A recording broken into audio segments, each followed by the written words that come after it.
Welcome to Operational Risk Management Frameworks and Strategies, the fourth course in the Risk Management Specialization by the New York Institute of Finance. I'm Jack Farmer and I'll be your instructor for this course. We're going to explore the different types of operational risk and how you can manage those risks by establishing an op risk management framework. First, a little bit about myself. I began my investments career working with a quantitative trading team that was part of a proprietary trading group at Bank of America. And my responsibilities included both risk management and making trading decisions for my team's portfolio of options and forwards on foreign exchange and short-term interest rates.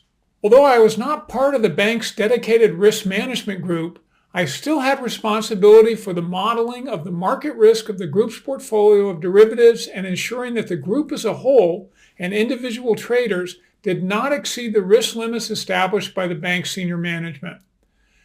Additionally, I was responsible for ensuring that market orders were executed properly and that risk reports were sent to the bank's risk management group.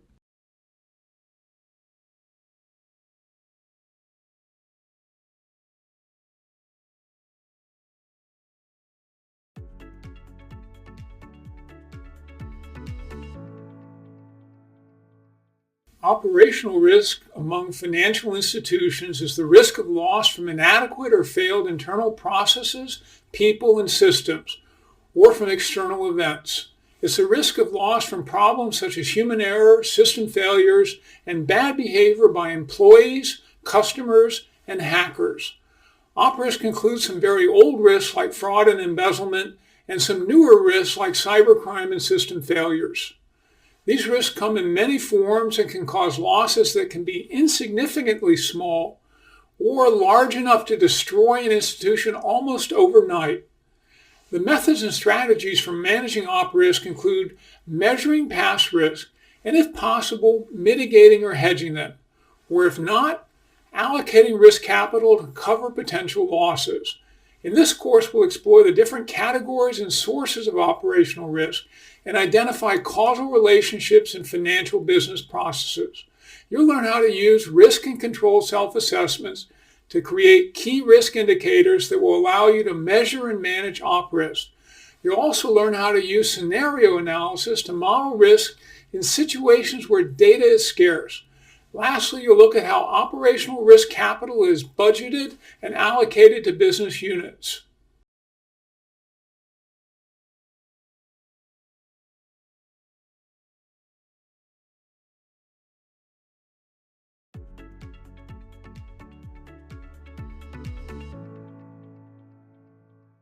Op risk management is a new discipline compared to credit risk and market risk management. Credit risk has been around for about 60 years, market risk for more than 40 years, and op risk for only about 15 years. You've seen in earlier courses that credit risk can be measured as a value at risk loss based on probability of default and loss given default. Market risk is calculated as a value at risk based on risk factor sensitivity and potential losses. Op risk is measured along two main dimensions, loss frequency and loss severity.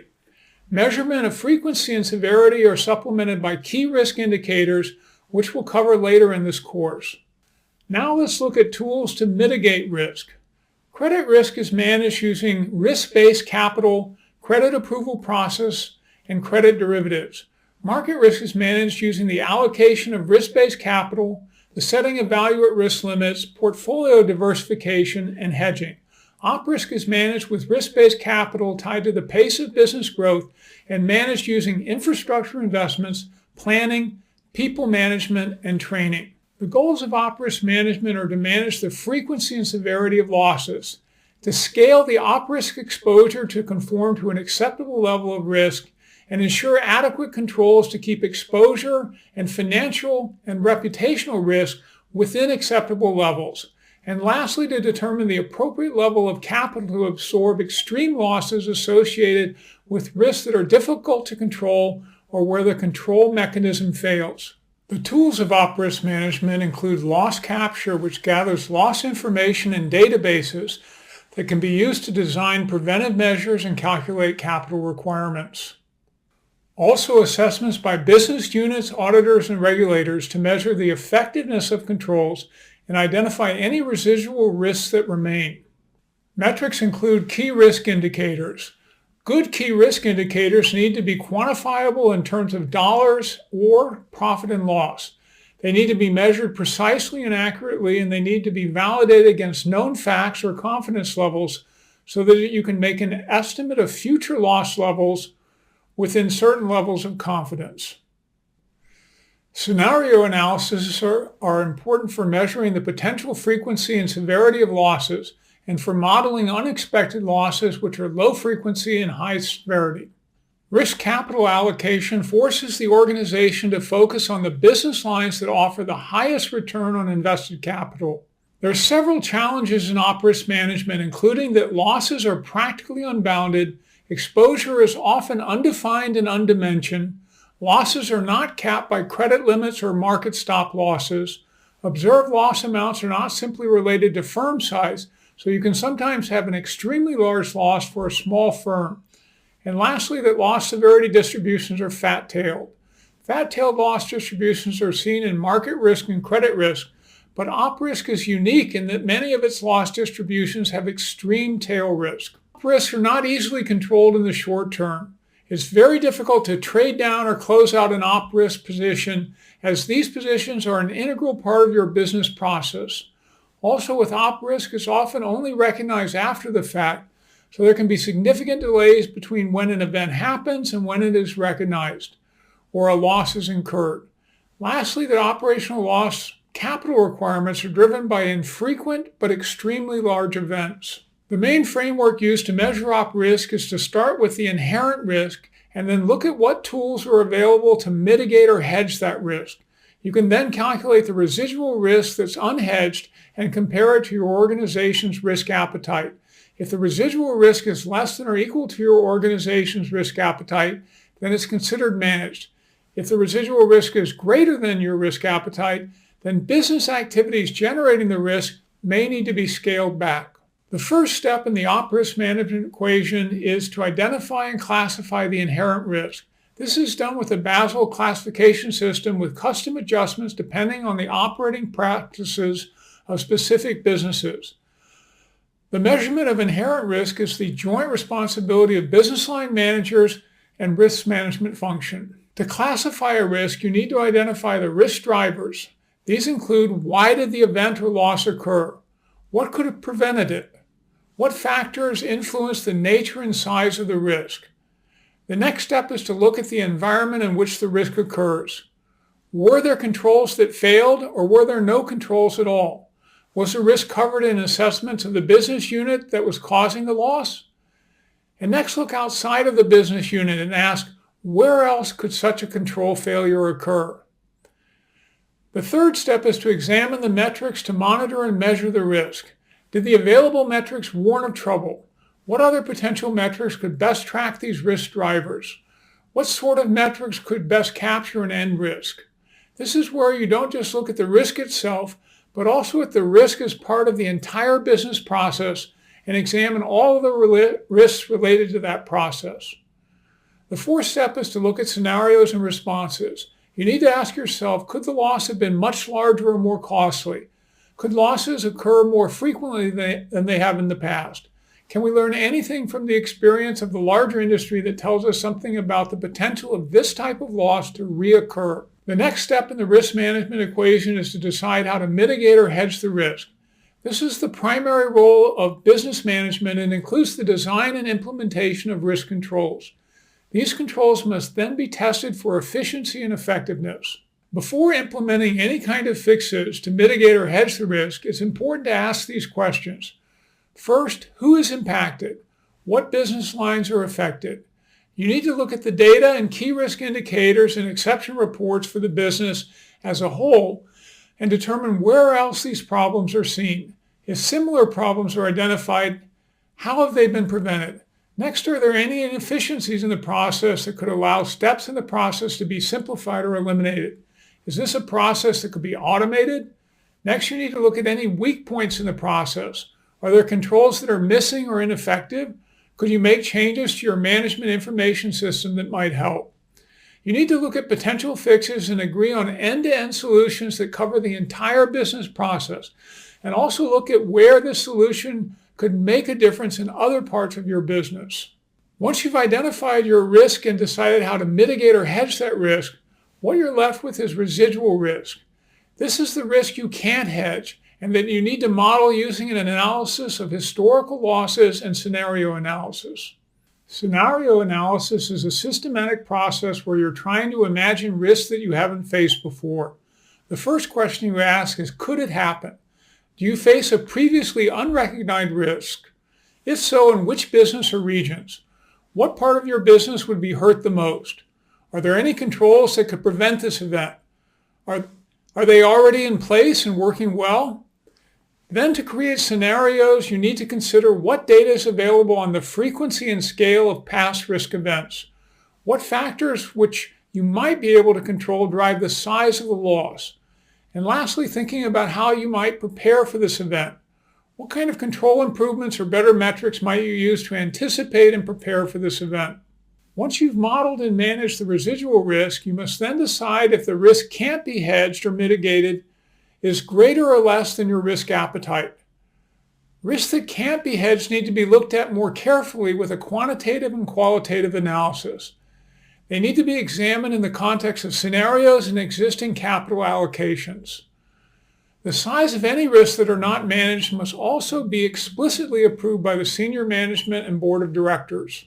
Cost-benefits decisions are needed to define risk appetite. Op risk is more complex than credit risk and market risk, so simple limits won't work. When an organization is deciding its risk appetite, that decision must be owned by the board of directors and established with its full engagement. This also requires the participation of the business line management, who can provide necessary detail and granularity. Risk appetite is also based partly on the risk culture of the organization and on a quantitative calculation based on hard information combining key performance indicators, key risk indicators, and key control indicators. Op risk appetite is based on agreed thresholds that are sufficiently sensitive to provide an early warning of potential breaches, but not hypersensitive to flag warnings needlessly. The last and most important objective of risk management is to weigh the costs against the benefits. It needs to be process-focused with optimization and integrated with business objectives, all within the context of the organization's risk appetite. It needs to be forward-looking in terms of the potential severity and frequency of risk events, but always keeping in mind the trade-offs between the cost of controlling and managing a risk versus the benefit of the business activity that causes the risk. Risk management is responsible for providing the key inputs for the investment decisions and governance. Risk managers need to design capital programs as a dynamic tool to measure and manage op risk that will provide clear actions with respect to 1, business strategy, 2, business process, and 3, decisions about how risk will be managed across business lines.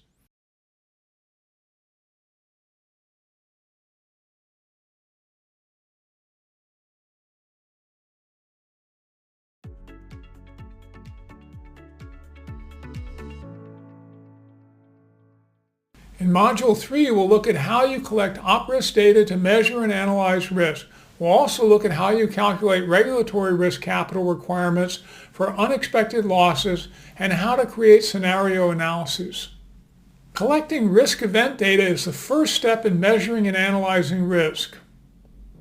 Internal operational loss data provides information for assessing an organization's exposure to op risk and the effectiveness of internal controls. By analyzing loss events, you can provide insight into what causes large losses and whether control failures are isolated or more broadly systematic. External data consists of operational loss amounts, dates, recoveries, and causal information for loss events occurring at other organizations. External data can then be compared with internal loss data and used to explore potential weaknesses in the control environment or to identify new risk exposures. So why do you collect data? You collect data in a risk event database to take immediate actions for risk reporting, to assist the op risk committee in making decisions, to help design key risk and control indicators, to verify audit reports, and to create probability distributions for more advanced risk measurement approaches. There are 5 steps to developing a risk loss database. First, you classify business lines and risk and loss types. Second, you define risk event data and data sources. Third, you make database reporting templates. Fourth, you obtain management buy-in and assign risk management rules. The last step is to test the process. Data is classified into 3 broad types. The first is business areas, the second risk event types, and the third loss types. There are main 8 lines of business, including corporate finance, trading and sales, retail banking, commercial banking, payment and settlement, agency services, asset management, and retail brokerage. Within these lines of business are different risk event types such as internal fraud, external fraud, employment practices, business practices, and so on. There are also 4 distinct types of loss. The first is direct, which includes client compensation and staff payments. Other loss types are pending losses, provisions, and indirect losses such as the opportunity cost of insurance premiums. Next, you must decide what data are essential to collect. Within record details, the most important data is who is the risk coordinator. Within identification data, the most important information is who is the observer. Within the risk event description, the most important data is date of occurrence and a description of the event.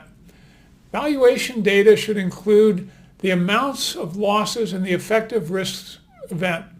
Authorization data should identify who is the line manager responsible. You need external loss data to supplement internal loss data when there's a lack of internal observations with no data integrity or granularity, which leads to low confidence level for measuring risk and incorrect decision making.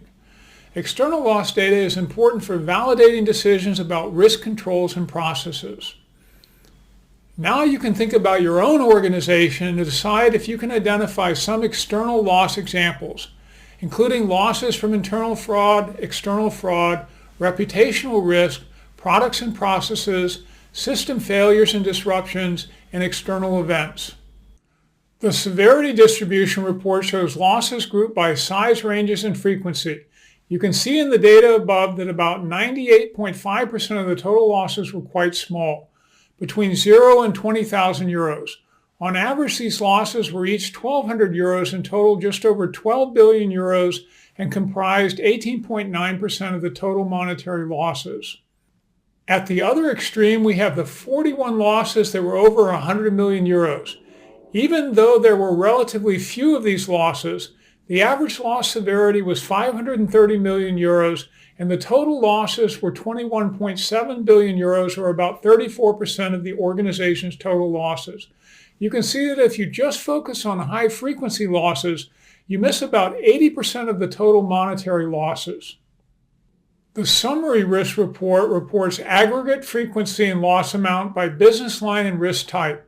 In the table above, you can see retail banking had the largest number of losses, which comprised about 28% of the total frequency. In terms of monetary amounts, retail banking accounted for 18.7% of total losses. On the other hand, retail brokerage accounted for 450 losses, or about 23% of the total frequency, but accounted for almost 25% of the total monetary loss. Also, 23% of the losses were high severity at more than 20,000 euros per loss.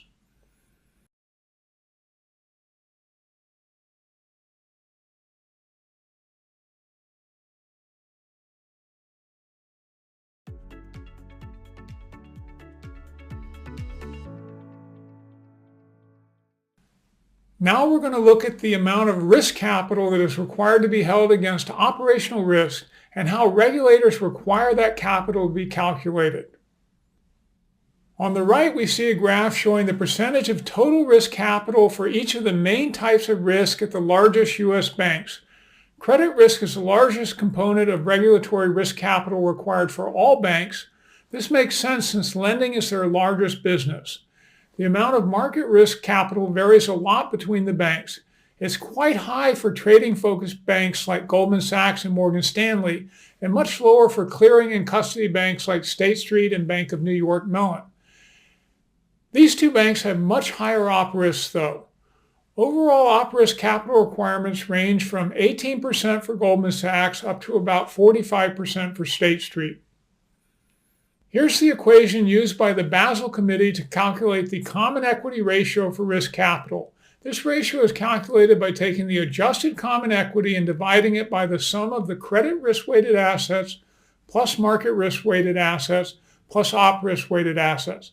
The Basel Committee recommends that this ratio be greater than 8%. Op risk-weighted assets for global systemically important banks or GSIBs are about 15.6 of total risk-weighted assets. The average common equity ratio for globally systemically important banks is 11.7%, well above the 8% recommended by the Basel Committee. This means about $411 billion of risk capital is allocated against op risk-weighted assets. Op risk capital can be calculated using the Basel standardized approach. Risk capital is abbreviated as K sub TSA, where TSA stands for the standardized approach, and is calculated as an average of 3 years' data. In the numerator, we have the sum for the years 1 through 3 of the products of the gross income from each of 8 business lines times a beta factor for each of 8 business lines. All of this is divided by 3 to get the average. This approach scales risk capital to the level of activity in each type of business, adjusting for the riskiness of that business, which is measured by its beta. Here are the betas or risk factors for each of the main banking business lines. Corporate finance, trading and sales, and payment and settlement have the highest betas at 18%. Retail banking, asset management, and retail brokerage have the lowest betas at 12%, reflecting the lower severity of their losses.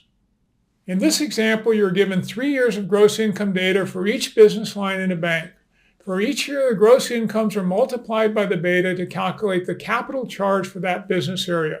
For example, in year 1, retail banking had a gross income of $200 million multiplied by a beta of 12%, giving a capital charge of $24 million.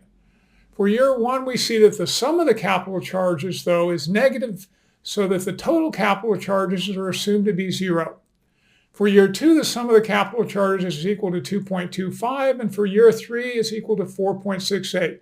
So averaging the capital charges for each year, we get 0 plus 2.25 plus 4.68, which equals 2.31 million. To qualify to use the standardized approach, banks must meet certain minimum requirements in terms of data collection and risk management. The first, that there is management oversight of the op risk management framework. Second, there is a sound op risk management system in place. Third, there are sufficient resources in op risk management across business lines, control, and audit. And last, that there are specific criteria documented for mapping gross income for current business lines and activities. Our last tool for loss estimation is scenario analysis.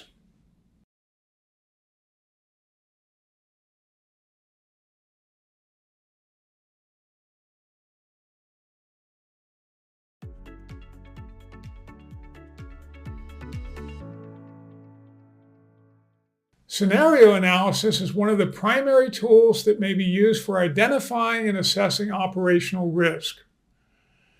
In scenario analysis, you use the expert opinion of business line and risk managers to identify potential op risk events and assess their potential severity. Scenario analysis is an effective tool to consider potential sources of large operational risk and the need for additional risk management or mitigation solutions. Scenario analysis is also very subjective, so we need a robust framework of governance to ensure the integrity and consistency of the process. Scenario analysis should be used in conjunction with external data to evaluate an institution's exposure to high severity events. When you create a scenario analysis, you start with management and expert groups in each business area, identifying the risk drivers for this scenario. Next, you use information from risk owners and other data sources on the severity and frequency of risk events to stipulate assumptions. Then a validation team will determine the assumptions you use for the worst case, baseline, and best case scenarios. When you create a scenario analysis, you start with management and expert groups in each business area, identifying the risk drivers for the scenario. Next, you use information from risk owners and other data sources on the severity and frequency of risk events to stipulate assumptions. Then a validation team will determine the assumptions you should use for the worst case, baseline, and best case scenarios. Then you'll use an advanced measurement approach to model and determine how much risk capital is required for each scenario. Then a combination of the operating risk committee and expert groups will decide on which controls, mitigations, and early warning signals should be instituted to manage the risk identified in the scenario. Writing scenario algorithms is part art and part science. The steps shown above are a very detailed formal description of what you need to consider in making a rigorous and useful scenario.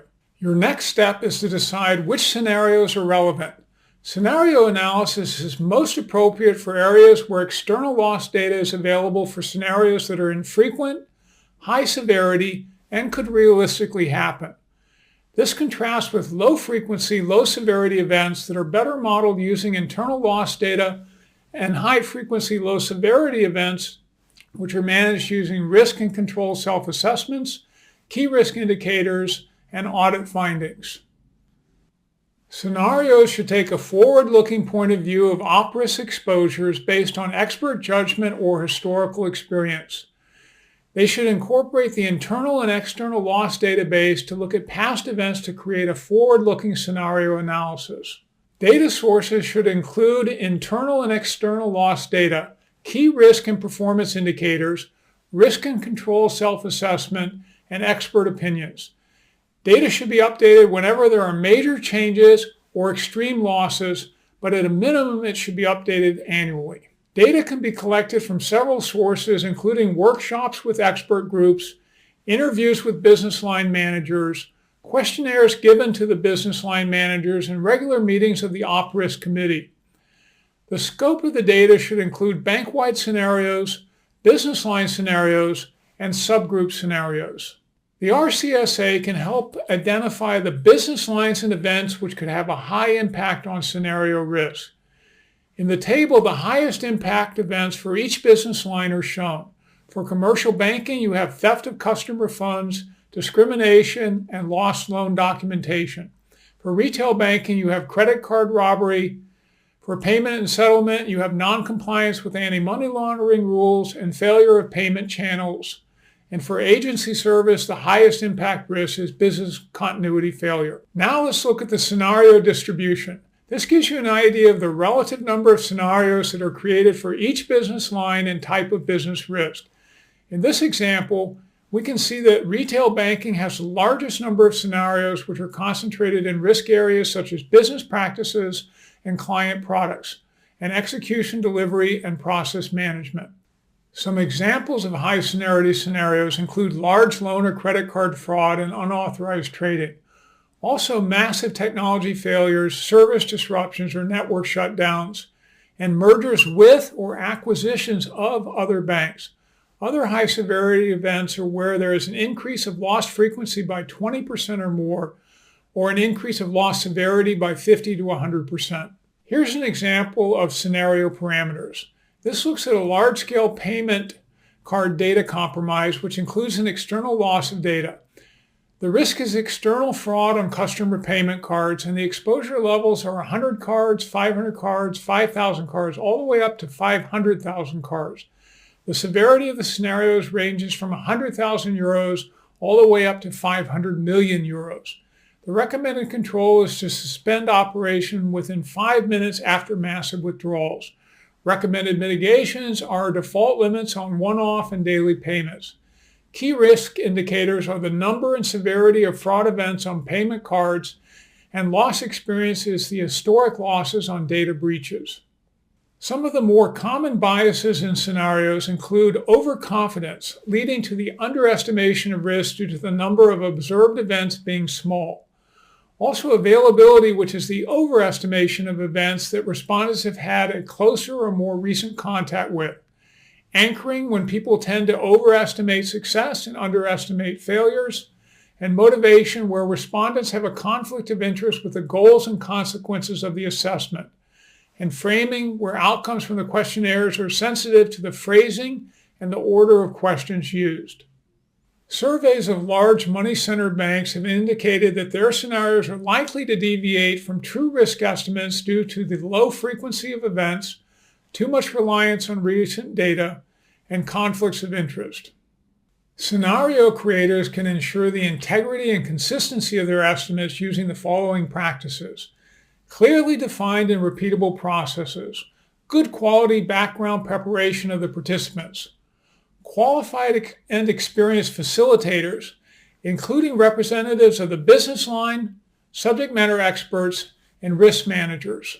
They should use a structured process for the selection of data for scenario parameters, high-quality documentation of the scenario formulation, and outputs using a robust independent challenge process and oversight by the risk management function, along with mechanisms for mitigating biases inherent in the scenario process.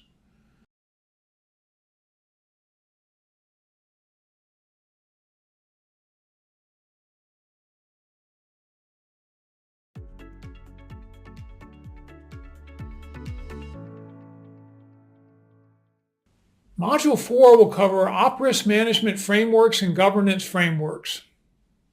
First, we'll look at the development of an op risk management framework in a typical organization. Op risk management starts with internal audit and is primarily based on reactive measures to risk events. Its focus is on safety, error avoidance, and a general aversion to risk.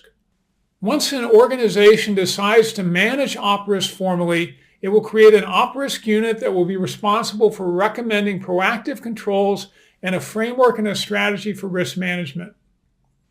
The op risk unit will implement the framework by creating systems of self-assessments, collecting loss data, and organizing that data into a database that can be used by risk management and business lines. The next stage in the evolution of the risk management framework is to develop key risk indicators and analyzing business processes and risks using scenario analysis and op risk reporting. This is also where the risk management function can create formal models that allow for the calculation of an operational value at risk. The final stage of the development of an op risk framework is the firm-wide integration of the risk management system and the implementation of risk capital allocation and budgeting to manage the high-value risk with the highest potential losses. Op risk is then incorporated into a broader program of enterprise risk management. Overall, the goals of op risk management are to understand the potential impact of operational risk and the optimal level of control. Finally, risk management allows enterprises to allocate budgets for risk reduction with the goal of improving business results, reducing risk, and improving product quality. The risk culture of an organization is a vital component of a risk management system. Risk culture includes integrity and ethical values, management's operating philosophy, organizational structure, delegation of authority and responsibility, human resource policies and practices, and staff competencies. All of this is driven by the board of directors and senior management, HR, and op risk training and awareness campaigns. Here's an example of a typical op risk management framework. Infrastructure and technology solutions are the foundation of op risk management, as they support every part of the framework. The qualitative components of the framework include risk governance policies, risk culture, appetite, strategy, and objectives. Internal and external loss databases, along with the risk and control self-assessment and scenario analysis and key risk indicators, support the quantitative output of risk management. Internal and external loss databases, along with the risk and control self-assessments and scenario analysis and key risk indicators, support quantitative output of risk management, which includes measuring and modeling operational risk and reporting them to key stakeholders in the organization. In the past, op risk was managed by effective techniques such as the 4 I's principle, where no piece of business or process could be the responsibility of a single person. Separation of functions, allocation of responsibility and limits, and internal controls reviewed by auditors. For op risk to be successful, it must be fully embedded in the organization. The focus must be on prevention instead of correction of operational losses. The organization also needs to continually question its strategy, structure, systems, safety, simplicity, and speed, and make sure that all employees are aware of the risk and that a risk culture is promoted. Shown here is a chronological framework for the implementation of an op risk management system. The first step is identification of operational risk, beginning with the creation of an infrastructure and database to collect internal and external loss data. This allows the organization to describe potential losses and consider preventive measures for high-risk areas. The second step is creating risk assessments and reporting mechanisms that involve all of the business units and use automated data gathering and workflow technologies. The third step is risk measurement, which includes developing and refining the modeling approach, creating op risk data, and implementing advanced tools such as key risk indicators, scenario analysis, and business process analysis. The last step is the integration of op risk exposure data into the management process. This includes managing exposures and investing in automating processes. Here's an example of a complex op risk management framework that shows the inputs of op risk management and op risk measurement at each stage in the risk management process. There are 4 steps in the framework. First is identification of the risk. Second is assessment of inherent risk. Third is management of risk, leaving residual risk. And the 4th step is reporting risk. Op risk management starts by identifying the business environment and internal control factors using RCSAs and input from internal audit and key risk indicators. These are used to create a risk map and scorecard before taking risk mitigating actions. After risk mitigating actions have been taken, a new risk map and scorecard are created, and management must decide to accept the now identified residual or unhedgeable risk and report on the new level of residual risk. The op risk measurement process begins by using data from internal losses combined with data on external losses to create scenario analyses and a database of potential losses. These are used to create loss frequency and severity distributions, which are combined in a Monte Carlo simulation into a gross loss distribution. The gross loss distribution is adjusted for loss mitigating actions recommended by the op risk management to create a net residual loss distribution. This can then be used to calculate the amount of risk capital required. If the required risk capital is greater than the available risk capital, then risk capital must be allocated to the business units that offer the highest returns on risk capital.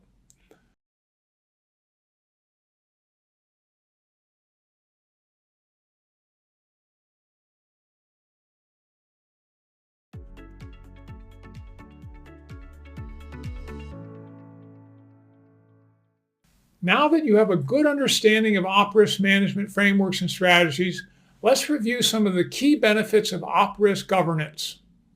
Op risk benefits include the reduction of operational losses, improved business and performance management, protection against loss of reputation, regulatory compliance, greater levels of accountability by both staff and business units, reduction in regulatory capital, supporting realistic risk assessments and internal audit, new product initiatives and approval, strategic planning, systems implementation, outsourcing and vendor selection, performance measurement, annual budgeting, and most importantly, product profitability.